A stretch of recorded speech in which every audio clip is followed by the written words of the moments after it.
Chapter 1. After so many years of research, neuroscience and Buddhism have found common ground. The self is not real. Why are you unhappy? Because 99.9% of everything you think and everything you do is for yourself, and there isn't one. Wei Wu Wei. Humans have struggled to answer the questions that border around our existence for a long time. When we think of who we are, the I, or ego, that comes to mind represents the idea that it is the individual self that drives the body. It observes, makes decisions, and carries out actions. The I is what we think of our true selves. Buddhism and other schools of Eastern thought believe that the idea of me does not exist and refer to this as anatta, which is translated to mean no self. This is one of the most critical tenets of Buddhism. But this idea contradicts many Western traditions and disagrees with our whole sense of being. This summary explores strong evidence suggesting that the concept of the self is simply a construct of the mind, rather than a physical thing located somewhere in the brain. So, whether you're keen or skeptical about yoga or mindfulness, you'll discover that the self, as you know it, is created by your thought process and doesn't exist independently. Chapter 2. Our thoughts steadily create the illusion of a continuous self, and this illusion is the root of all human suffering.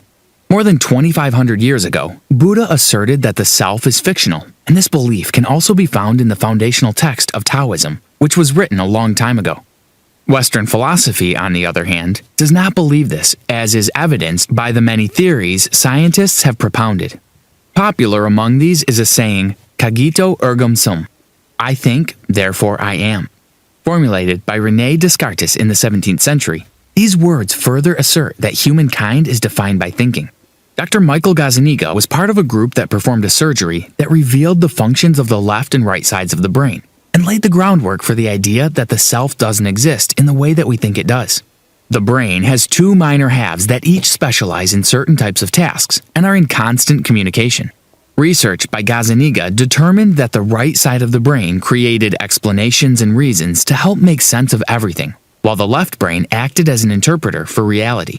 In one of Gazzaniga's early studies, it showed that the talking side of the brain quickly came up with a coherent but completely incorrect explanation of an event, based on the evidence it had available. Even though the left brain interpreter is always on and cannot be turned off, once we become aware of its constant interpretations, a new awareness of ourselves and the world begins. Chris Niebauer. Dr. V.S. Ramachandran, a neuroscientist of the 20th century, also conducted experiments and determined that the left brain always gave interpretations to different situations, but it had little regard for reality in doing so. The truth is that your left brain has been interpreting reality for you your whole life, even if it is usually incorrect. So, when something happens to you, it interprets it in a way that seems right. Neuroscience has been able to locate the physical centers for language, compassion, and for many other mental processes, but it still hasn't found a center for the self. Chapter 3. The brain is capable of perceiving and interpreting patterns that exist even if it does not correlate with reality. The left brain interpreter uses language and categorization as its two primary tools. The left brain is the dominant center for language and includes the inner speech we use when talking to ourselves, as experiments carried out on split-brain patients have shown. Language is simply a description of what reality is. It creates symbols, stories, or words that represent something else. All these, combined with your memories, create an illusion of the self that everyone identifies with. The left brain is also able to create categories. Categories exist because the brain creates differences and opposites of things that have been grouped based on a common feature. But just like language, categories ignore details and fall apart in places. What is important is to remember that categories are mental representations and can be very useful. For categories to exist, though, there has to be judgment to determine what goes into the different categories. To interpret is to judge.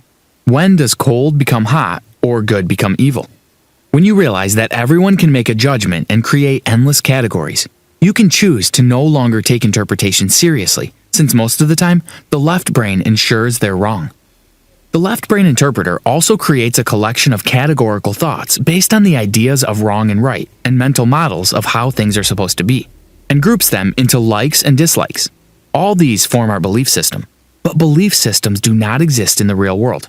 They're just in your left brain.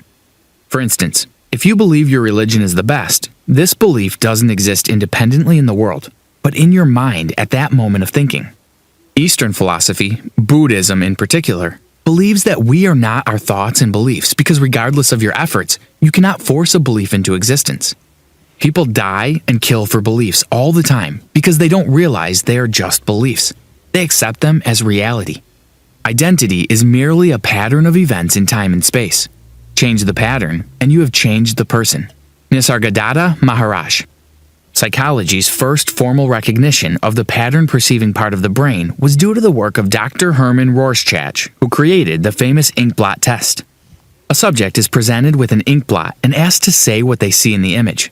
While identifying patterns is a necessary tool to navigate the world, it is also true that it complicates what is perceived unnecessarily. By seeing patterns that aren't there, the mind creates stories that are not true, and this can lead to unnecessary suffering, anxiety, and depression. The self we think of as me is an illusion, an inference. Like a mirage, the vision doesn't exist in reality. Chapter 4. Everyone has the ability to use the right side of their brain instead of the left. This means we can all be compassionate and grateful human beings. In 1996, neuroanatomist Dr. Jill Bolt Taylor suffered a stroke that took her left brain's ability to function. After recovering from the injury, she reported that she could no longer perceive boundaries and didn't know the difference between good and evil. Her right brain felt contentment and gratitude instead. An excellent way to experience these effects of the right brain is to tune out the left brain. Even though the right brain processes are being carried out to some degree, we need to connect or identify with them. Everyone is capable of striking a similar balance, and that the world would be a better place if more people fostered their right brain awareness. Dr. Jill Bolt Taylor. The right brain takes a more global approach to what it perceives, and rather than dividing things into categories and making a judgment, it pays attention to the whole scene and processes the world as a continuum. It sees the big picture. One can become more conscious of the right brain system by practicing yoga because little thinking is required, so you feel good about moving your body. The practice of meditation also brings you into the right brain consciousness and improves attention. Similar effects have been found as a result of Tai Chi, which is a form of movement-based meditation. Tai Chi has been found to lower blood pressure and enhance cognitive function. Yoga has also been shown to boost memory. Another known way is the practice of mindfulness. Here, you are entirely in the present moment, observing everything happening in the world around you along with the world inside you. Feelings, thoughts, and sensations. So rather than thinking about reality, you are in reality. The right brain is the spatial center, and movement-based activities are one way to tap into it. Chapter 5. It is easier to survive difficult situations when you first take the time to understand them, and not just allow the left brain to jump to conclusions. Meaning and understanding are two vital processes of the right brain. Almost every cognitive task depends on meaning, as it allows us to store information in the short-term or long-term memory. Finding meaning is not just about improving your memorization skills. Instead, finding meaning makes it easier to survive a difficult situation and gives you more understanding. Over the years, we have used metaphors to liken the abstract things in life to what we can relate to. For instance, someone might say love is like a rose, beautiful but with thorns that hurt us sometimes. It is the function of the right brain to make the connection between the metaphor and what it means. The left brain is considered the master of reality, and the right brain is portrayed as unconscious, but in truth, the right brain is a form of consciousness that does not rely on words. Chris Niebauer. If reality were an ocean, the left brain would only take it one wave at a time, but the right brain sees the whole sea. There's a sort of intelligence in the right brain that is difficult for the left brain to understand. The right brain lights up during the times you can't remember a person's name, or you feel like you've been somewhere before but can't place the feeling. It is responsible for the nonverbal types of knowledge, often referred to as intuition. With intuition, knowing happens without explicitly being able to put into words where this knowledge came from. You just feel it. Psychologist William James thought it happened too often to be called a coincidence, and named it fringe consciousness, since our conscious mind isn't always aware of it. With the many emotions we experience daily, it is essential to note that there is no such thing as a bad emotion. Instead, when you accept them as they come, they no longer have control over you because you have given up trying to control them. Two emotions that are innate in our being, though, are gratitude and compassion, and these can help us live a more fulfilling life. Some studies have shown that feelings of gratitude activate the right side of the brain. Instead of always complaining about the things you cannot change, as it leads to anxiety and depression, show gratitude. Gratitude goes beyond simply accepting that a situation is happening. It means you deliberately try to enjoy it. By realizing that the suffering you is merely a construct of one half of your brain, you'll be able to live a life that is without stress and anxiety. When we see ourselves in other people, we show compassion. Your right brain is also responsible for creating links between words and situations, and bringing out the creativity in you. It is almost impossible to deny the power and potency of the right brain, which provides life-changing insights, bursts of intuitive genius, and leaps of creative problem-solving. Did you know? Recent studies indicate that the intuitive right brain is better than the left brain at making certain decisions. Chapter 6. Life is full of many perspectives. For a fulfilling life, explore as many as possible, rather than being set in your ways. Everyone is conscious, and we all share a sense of perception. But this consciousness exists separately and differs across individuals. A researcher, Rupert Sheldrake, found that consciousness can be likened to a morphic field. A field is an invisible force that doesn't have the same properties that material objects do. In an experiment with animals, he pointed out that pets knew when their owners wanted to take them to the vet, or even when they were about to return home. Even on random days, pets still noticed when it was time for a trip to the clinic or when their owner forgot something at home. This suggests some connection between the pet and its owner.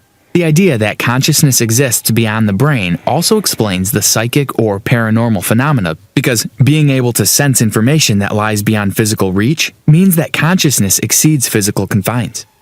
Despite technical advancements in research, the neuroscience community has still not been able to locate consciousness in the brain simply because it is not there to be found. Rather than existing in the brain, consciousness arises from the brain tapping into a larger field of awareness. Seeing one thing at a time is a necessary and useful process, but it is fundamentally dependent on the larger vision taking place in the right brain. Chris Niebauer. Life is full of many challenges and many choices, and it is up to you to continually choose the things that'll make your experience more satisfying. You can choose to keep your identity and play a role in this modern world. This means that sometimes you win and other times you lose. This perspective views life as short, sees death and disease as the enemy, and strives to win at the things that matter to you. This is the choice that many people have made. But there is another option: to pursue wholeheartedly the activities associated with the right side of the brain in search of enlightenment. This path has been followed by saints, monks, and of course, the Buddha. Meditation, mindfulness, yoga, prayer, gratitude, and maintaining a focus on compassion are all great ways to start living in this perspective. Another option is to have one foot in each of the other two options. You take life seriously enough to cheer yourself up when you win and be sad when you lose. But you don't take any of these too seriously because you understand how impossible it is to lose without winning or win without losing. No matter how you choose to play the game of life, the most important thing to note is not to take the things that happen to you too seriously. They'll pass. Conclusion. Everything will come all right for you in the end. Ramana Maharishi. Life is a game, and everyone is a player in some capacity. The choices you make determine just how long you stay in the game. As an adult, you'll always have so many things competing for your attention and so much to deal with at any given time. Your ability to approach situations with calmness depends on how well you can tune out your left brain. The left brain has had everyone believing that we possess a stable, continuous self for a long time. But as you now know, this is an illusion. Everything is constantly changing, and to enjoy life, you need to be willing to change as well. Be quick to notice the things that no longer work out in your life and let them go instead of holding on to them for longer than necessary. Try to live a life that is more satisfying and beneficial to the people around you. You can explore the right brain consciousness by engaging in Eastern practices such as meditation, yoga, prayer, and mindfulness. Try this. Take note of how many times you complain daily, and for every time you complain, counter it with a thought of something you are grateful for.